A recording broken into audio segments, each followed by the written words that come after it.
तो आगे चलते हैं। ज्योमेट्रिकल ऑप्टिक्स का लेक्चर 2, जियो मतलब ज्योमेट्रिकल ऑप्टिक्स, पहला पेज है ये।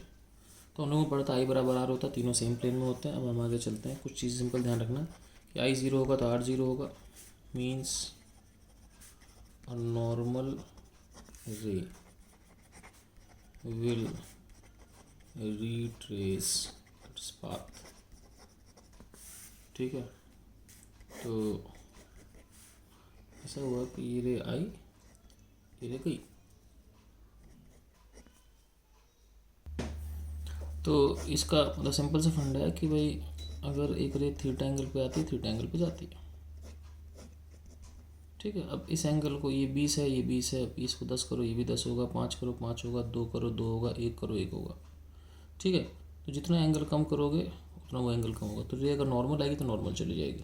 तो ये हो गया नॉर्मल रे रिट्रेसेस, मतलब आई ज़ीरो आर ज़ीरो। तो जो रे परपेंडिकुलर गिरेगी परपेंडिकुलर चली जाएगी, कॉमन सेंस की बात है। और दूसरी बात हमको क्या ध्यान रखनी है कि कम से कम 2 रेस चाहिए, minimum 2 rays are required to identify object और इमेज। ठीक है, कम से कम 2 रेस चाहिए ऑब्जेक्ट और इमेज को आइडेंटिफाई। जैसे कि मान लो मैं आपसे बोलूँ एक रे आ रही है, अब आपको क्या पता ऑब्जेक्ट कहाँ पर है, कहीं भी हो सकता है। लेकिन अगर 2 रे आ रही हैं तो आपकी आंखें अंदाज़ा लगा सकती हैं कि हाँ भाई ऑब्जेक्ट यहाँ पर है। तो कम से कम 2 रेस चाहिए होती है। कितनी चाहिए होती है? 2 रेस। तीनों चारों कोई फर्क नहीं पड़ता, लेकिन 2 तो चाहिए कम से कम। ठीक है, अब हम बात करते हैं image formation by plane mirror.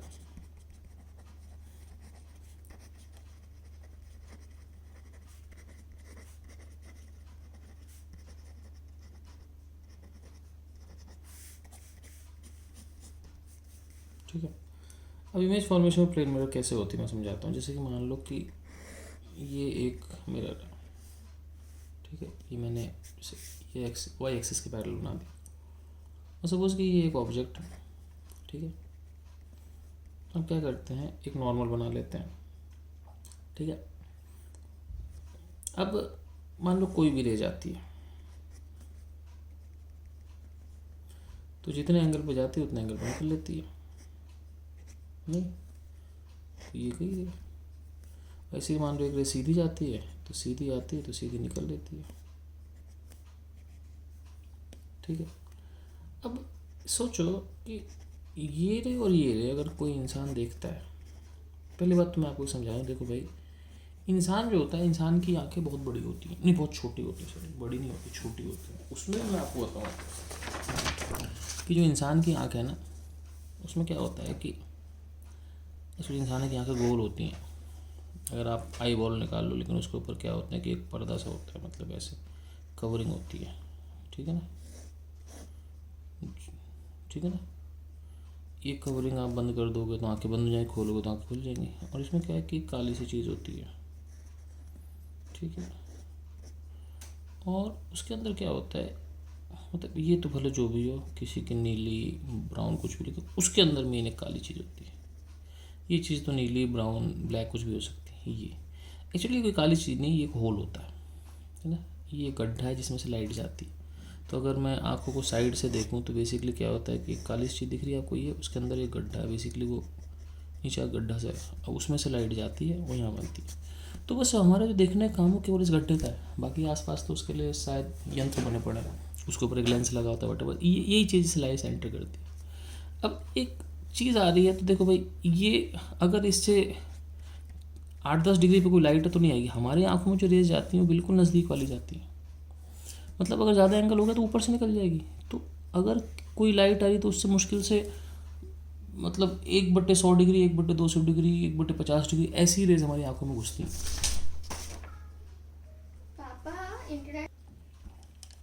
तो कहने का मतलब ये है कि जो मैं दूसरी रे बना रहा हूँ ये इतने बड़े एंगल पे नहीं है, बस मैं दिखा रहा हूँ ताकि डायग्राम दिखे। एक्चुअली दूसरी रे जो है बिल्कुल ऐसे बाजू से निकल के इधर आ गई, आंखों में गिरी। तो मैं ऐसे दिखाऊंगा बड़े बड़े एंगल, लेकिन एंगल छोटा है। अब फिर समझ लो इतना बड़ा एंगल नहीं, छोटा ही है। अब कोई आंख अगर देखे इस रे को और इस रे को जो वापस आ रही है, तो उसको लगेगा दोनों रेज कहाँ से आ रही हैं, ये दोनों रेज यहाँ से आ रही है। तो ये रिफ्लेक्टेड अगर यहाँ से आई तो ये लगेगा उसको इमेज। मैं फिर बता दूँ, ये रियल होगा, ये वर्चुअल होगा। ठीक है, अब देखो भाई, अगर मान लो ये एंगल कुछ है, तो ये भी एंगल वही होगा, ये भी एंगल, क्योंकि इंसिडेंट रिफ्लेक्टेड बराबर है, और इस लाइन को मैच करो तो ये भी एंगल यही होगा। ठीक है, अब सोचो ये 90 ये 90 दोनों एंगल सेम, तो ये भी एंगल सेम होना चाहिए, तो ये दोनों ट्रायंगल कॉन्करेंट होगा, मतलब अगर ये डिस्टेंस डी है तो ये भी डिस्टेंस डी है। इसका मतलब बहुत सिंपल सी बात है। सिंपल सी बात क्या है कि इमेज बनाते कैसे हैं, आप क्या करो कि इस मिरर से जितना ऑब्जेक्ट इधर होगा उतना इमेज उधर हो जाएगी, काम खत्म। तो कुल मिला के ड्रॉ परपेंडिकुलर ऑन मिरर, ठीक है ना, और जितना ऑब्जेक्ट इधर उतनी इमेज उधर, बस सिंपल सी बात। ठीक है, अब चलते हैं आगे और चीज़ों पर विचार विमर्श करते हैं, धीमे धीमे धीमे धीमे चैप्टर आगे बढ़ेगा। अब मान लो सपोज आपसे कोई पूछे कि एक ऑब्जेक्ट है, उसके सामने मिरर है ही नहीं,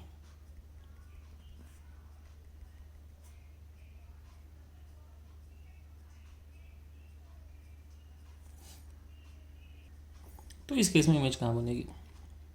तो मैं आपको समझाऊं कि इस केस में भी इमेज यहीं बनेगी। ये डी इधर है तो ये डी इधर होगा। कैसे, मैं समझाता हूँ।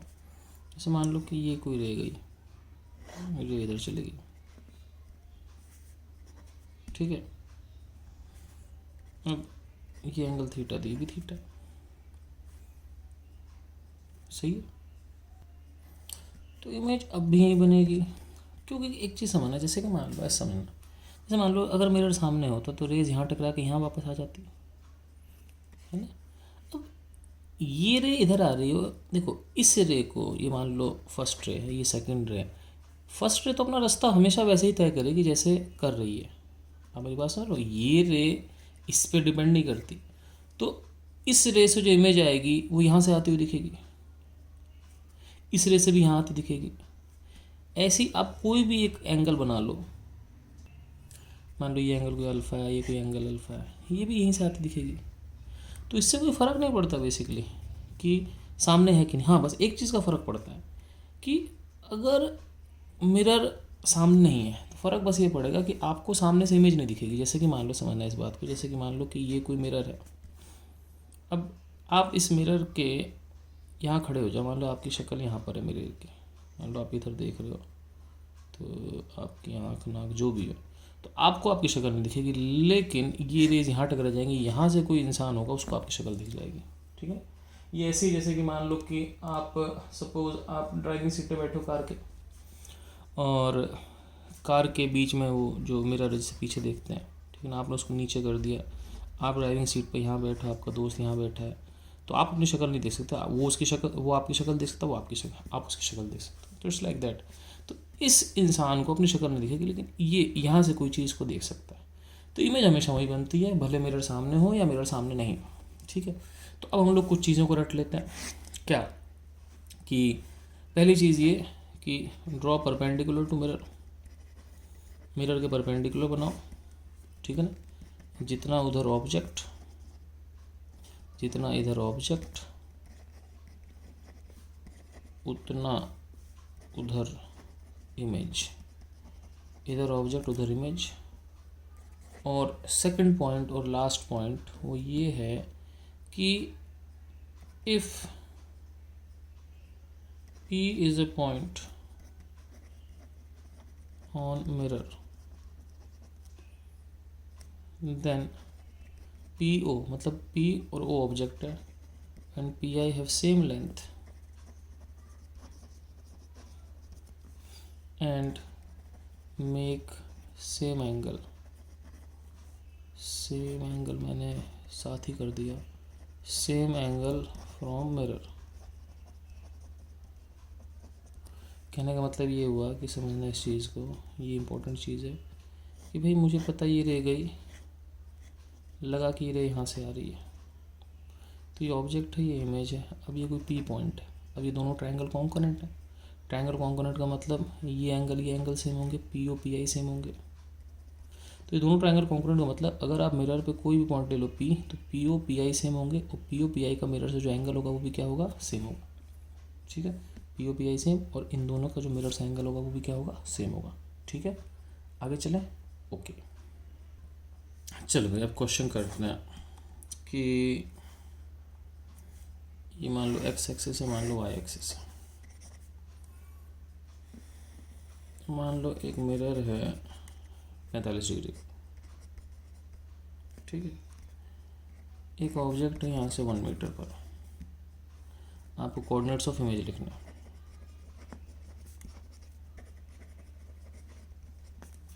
ठीक, क्या करना है मैं बता रहा हूँ, बहुत सिंपल है। मुझे पता है कि मुझे मिरर पे एक परपेंडिकुलर बनाना है। जितना ऑब्जेक्ट इधर होगा उतना इमेज इधर होगी।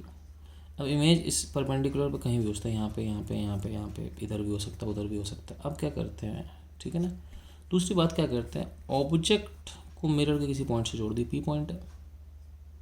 तो मैंने क्या बोला कि पी ओ और पी आई, इमेज यहाँ भी हो सकती है, यहाँ भी हो सकती है, यहाँ भी है। पी ओ और पी आई का मिरर से एंगल सेम होता है। तो पी ओ का मिरर से एंगल कितना है, 45 डिग्री। तो पी आई का भी कितना होना चाहिए, 45 डिग्री, ठीक है। तो इसका मतलब जब पी आई और पी ओ दोनों का एंगल 45 होगा तो इसका मतलब ये 45 ये 45, तो आई तो 90 डिग्री पड़ गई, ठीक है ना। तो करना वही है, सिंपल सी बात, पी ओ और पी आई का मिरर से एंगल सेम होगा, तो ये 45 है तो ये भी 45 है। तो इसका मतलब ये ठीक वाई एक्सिस से पड़ गया, क्योंकि इन दोनों का सम 90 डिग्री हो गया ना, तो इसका मतलब ओ और आई परपेंडिकुलर हो गया ना, ठीक है। तो सिंपल सी बात, आई जो है इसका मतलब क्या है कि आई इज ऑन, इसका मतलब I is on Y axis. तो इमेज जो है वाई एक्सिस पे आ गया, तो कोऑर्डिनेट क्या आ गया, कोऑर्डिनेट आ गया वाई के। अब देखो पी ओ और पी आई सेम है, ठीक है ना। तो पी ओ और पी आई सेम है, तो P O P I same होने का मतलब ये 1 मीटर तो ये भी 1 मीटर, तो इससे कोऑर्डिनेट क्या हो गया बच्चों, इससे कोऑर्डिनेट हो गया एक्स में 0 वाई में 1, ठीक है। 0 1 से कोऑर्डिनेट हो गया, एक्स में 0 वाई में 1, सिंपल क्वेश्चन, ठीक है। अब ऐसे एक और क्वेश्चन ले लेते हैं। मान लो क्वेश्चन ऐसा है कि ये फिर 2 एक्सिस बना लेता हूँ, और ये एक मिरर है 30 डिग्री पर, ठीक है। और ये एक ऑब्जेक्ट है, ये फिर 1 मीटर पर है। आपको कोऑर्डिनेट्स ऑफ इमेज लिखना है। अब कैसे लिखें, लेट्स सी। तो अब यही करना है भाई साहब कि बनेगा तो परपेंडिकुलर ही, ठीक है। अब इमेज यहाँ कहीं बन गई, अब इमेज को इस पॉइंट से मिला लो, इस पॉइंट को पी बोलते हैं, ये 30 है तो ये भी 30 है। अब ये 1 मीटर तो ये भी 1 मीटर है। अब सिंपल है, ये 30 तो ये भी 30 हो गया, क्योंकि टोटल 60 और 30 90। अब इसको यहाँ जोड़ लो, ठीक है। अब सिंपल है, ये हो गया आपके पास, तो ये 1 है तो ये हो गया 1 cos 30, और ये क्या हो गया 1 sin 30। इसका मतलब सिंपल सी बात है, इमेज का वाई कोऑर्डिनेट कितना हो गया 1 sin 30, एक्स कोऑर्डिनेट कितना हो गया 1 cos 30, ठीक है ना। तो एक्स कोऑर्डिनेट हो गया 1 cos 30, cos 30 कितना होता है √3/2। वाई कोऑर्डिनेट होता है 1 sin 30, 1 sin 30 कितना होता है 1/2। तो इमेज को कोऑर्डिनेट आ गए √3/2 और 1/2, काम खत्म। और क्या, अब आगे चलते हैं। अगला एक बड़ा सिंपल सा क्वेश्चन, मैं चाहता हूँ आप पॉज करके खुद ही ट्राई करना। एक घड़ी है जिसमें नंबर नहीं लगे हुए, ठीक है, और ऐसी बस जगह जगह बनी हुई है। तो 1 2 3 4 5 6 7 8 9, और मान लो इस घड़ी में कुछ 2:25 बज रहा है। AM PM का नहीं कह सकते, तो आपको बताना है कि टाइम ऑफ इमेज का टाइम क्या होगा, ठीक है। तो आप पॉज करके ट्राई करो, फिर मैं बताता हूँ आपको। तो मैं बता रहा हूँ, ठीक है। अब करना क्या है कि सेम इमेज खट खट खट खट खट खट खट खट, ठीक है। अब क्या हुआ, ध्यान रखना कि ये जो सुई है इसकी इमेज ये है, इसकी इमेज ये है, ठीक है ना। तो क्या हुआ कि ये 1 सेकंड, तो इसकी इमेज ये रही, इसकी इमेज ये रही, और जो ये छोटी सुई है घंटे वाली वो यहाँ पर है, और इसकी इमेज ये है, इसकी इमेज ये, बड़ी सुई यहाँ पर है। तो आपको बताना ये टाइम क्या हो रहा है। तो अगर आप देखो तो ये जो टाइम है वो आपके पास कितना है, ये टाइम आपके पास है 9:35। ठीक है, तो एक हम देख सकते हो, तो इसमें कुछ हो नहीं, बड़ा वैसे सिंपल सी बात है भाई। इसमें इन सवालों में ये होता है कि वैसे कोई स्टैंडर्ड सवाल नहीं, लेकिन ऑब्जेक्ट प्लस इमेज पूरे 12 बजने चाहिए। सेकंड हो तो भी सही है, 12 घंटे 0 मिनट 0 सेकंड। जैसे कि मान लो इन दोनों को जोड़ो तो 35 मिनट और 25 मिनट 1 घंटा, 9 और 2 11, 11 1 12 घंटा। अगर सेकंड होता तो भी ये बात सही थी। तो ऑब्जेक्ट और इमेज का सम क्या होना चाहिए, 12 बजने चाहिए। अब हम चलते हैं आगे। ठीक है, अगला क्वेश्चन आपके लिए है ना, आपको ट्राई करो। क्वेश्चन ऐसा है कि सपोज आपके पास ये एक्स एक्सिस है, एक वाई एक्सिस है, ठीक है, और एक मिरर है 30 डिग्री पर। मान लो एक ऑब्जेक्ट 10 मीटर पर सेकंड से चल रहा है, ठीक है, वेलोसिटी ऑफ इमेज बतानी है। ठीक है, अब एक बार ट्राई करो, फिर मैं बताता हूँ आपको। ठीक है, फिर ये आखिरी क्वेश्चन है इस लेक्चर का, उसके बाद हम अगला टॉपिक अगली बार पढ़ते हैं। और वैसे अप्रॉक्सीमेटली ये प्लेन मिरर जो हमारा चीज़ चल रहा है ना, इसको ख़त्म होने में हमको अभी मेरे ख्याल से इसके बाद भी 1 घंटे की और लेक्चर लगेगा प्लेन मिरर में। 1 घंटा मतलब 20 मिनट की 3 क्लास। ठीक है, चलो भाई, अब इमेज कैसे बनाए। तो इमेज ऐसा है कि मुझे पता है कि अगर मैं मिरर पर पॉइंट ले लूँ P, तो यहाँ से ये 30, ये भी 20, तो इमेज कहीं इधर बनेगी।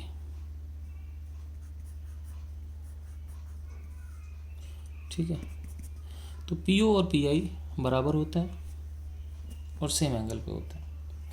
अब आप ये सोचना कि अगर ऑब्जेक्ट इस 30 डिग्री वाली लाइन पर चलेगा तो इमेज भी इस 30 डिग्री वाली लाइन पर चलेगा, क्योंकि कभी भी ऑब्जेक्ट इमेज जो है वो दोनों का एंगल जो होगा वो सेम ही होगा। तो ये 30 पर, वो भी 30 पर। दूसरी बात, PO PI कभी बराबर होंगे, है ना। इसका मतलब क्या हो गया कि अगर ये 10 चलेगा तो ये भी 10 चलेगा, ये 20 चलेगा, ये भी 10 चलेगा। इसका मतलब क्या हुआ कि जो इमेज की स्पीड होगी, speed of image is equal to speed of object. Object और इमेज की स्पीड क्या होगी, सेम होगी, और वो कितनी होगी, 10 मीटर पर सेकंड। ठीक है, तो अगर ये 10 से चल रहा है तो ये भी 10 से चलेगा। ठीक है, दोनों 10 से चले।